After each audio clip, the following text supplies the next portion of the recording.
សូមគោរពនឹងជំរាបសួរអតិថិជនដែលកំពុងតាមដានទស្សនាវីដេអូនេះទាំងអស់គ្នាតើលោកអ្នកកំពុងតែស្វែងរកនៅប្រភេទម៉ូទ័របូមទឹក Solar ដែលអាចធ្វើការបូមទឹកបានបរិមាណច្រើនហើយរុញបានចម្ងាយឆ្ងាយដើម្បីផ្គត់ផ្គង់ដល់ការស្រោចស្រពដំណាំឬចម្ការរបស់លោកអ្នកមែនទេ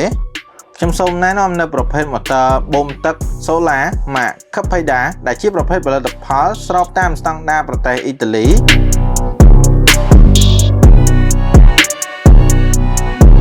ពូប្រភេទម៉ូទ័របូមទឹក Solar នេះវាមានកម្លាំង15សេសឬកម្លាំង 11000 វ៉ាត់ដែលជាប្រភេទម៉ូទ័របូមទឹក Solar ប្រភេទ Hybrid AC/DC ដែលអាចប្រើប្រាស់បានទាំងភ្លើងរ៉ាត់និងភ្លើង Solar ជាមួយនឹងទំហំតួម៉ូទ័រទំហំ6អ៊ីងឬទំហំ150ភ្ជាប់មកជាមួយនឹងទំហំស្យោទឹកចេញ4អ៊ីងឬ100ដែលវាអាចធ្វើការបូមទឹកបានបរិមាណ96ម៉ែត្រគីបក្នុង1ម៉ោងនិងអាចធ្វើការបូមទឹកបានកម្ពស់រហូតដល់110ម៉ែត្រ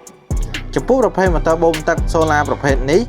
ប្រើប្រាស់ផ្ទាំងតិចតែយើងធ្វើការដំឡើងជាមួយផ្ទាំង Solar កម្លាំង580វ៉ាត់កញ្ចក់សងខាងដែលអាចប្រើប្រាស់ផ្ទាំងបានចំនួនចាប់ពី28ផ្ទាំងរហូតដល់33ផ្ទាំងប្រភេទម៉ូទ័របូមទឹក Solar នេះគឺយើងធ្វើការដំឡើងជូនអតិថិជននៅទីរួមខេត្តរតនគិរីសម្រាប់ការងារស្រោចស្រពចម្ការទុរេនដែលមានទំហំ10ហិកតាដែលក្នុងនោះផងដែរមានដើមទុរេនសរុបចំនួនប្រមាណជាង1000ដើមដែលយើងធ្វើការដំឡើងដោយធ្វើការបូមទឹកពីស្រះរុញឡើងទៅជម្រាលភ្នំកម្ពស់ប្រហែល30ម៉ែត្រហើយយើងធ្វើការរុញចម្ងាយបន្តប្រមាណជាង300ម៉ែត្របន្ថែម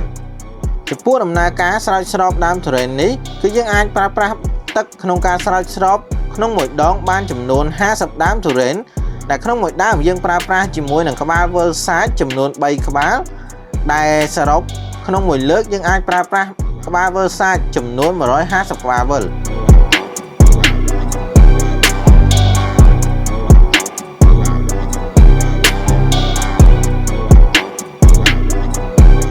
ចំពោះម៉ូទ័របូមទឹក Solar នេះវាមានកម្លាំង20សេសឬកម្លាំង15000 វ៉ាត់ដែលជាប្រភេទម៉ូទ័របូមទឹក Solar ប្រភេទ Hybrid AC/DC ដែលអាចប្រើប្រាស់បានទាំងភ្លើងរ៉ាត់និងភ្លើង Solar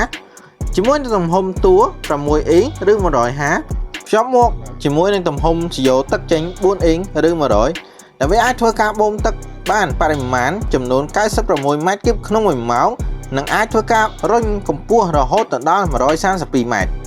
ចំពោះប្រភេទម៉ូទ័របូមទឹក Solar ប្រភេទនេះប្រើប្រាស់ផ្ទាំងតិចតែយើងអាចធ្វើការដំឡើងផ្ទាំងកម្លាំង580វ៉ាត់កញ្ចក់សងខាង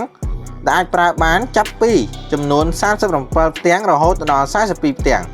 ប្រភេទម៉ូទ័របូមទឹក Solar នេះគឺយើងធ្វើការដំឡើងជូនអតិថិជននៅទីរួមខេត្តរតនគិរីសម្រាប់ការងារស្រោចស្រពចម្ការទុរេនដែលមានទំហំដី12ហិកតាក្នុងនោះផងដែរមានដើមទុរេនប្រមាណជាង1100ដើមយើងធ្វើការដំឡើងដោយធ្វើការបូមទឹកពីស្រះរុញឡើងជម្រាលភ្នំកម្ពស់ប្រហែល40ម៉ែត្រហើយនឹងរុញចម្ងាយបន្តប្រមាណជាង400ម៉ែត្របន្ថែមទៀតចំពោះដំណើរការស្រោចស្រពដើមទុរេននេះគឺយើងអាចប្រើប្រាស់ទឹកក្នុងការស្រោចស្រព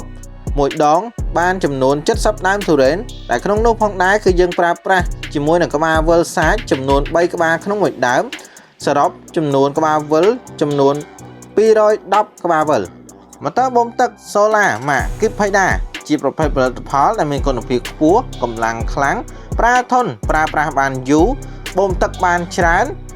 ប្រើប្រាស់ទាំង Solar តិចនិងជួយសន្សំសំចៃពេលវេលានិងថវិការបស់លោកអ្នក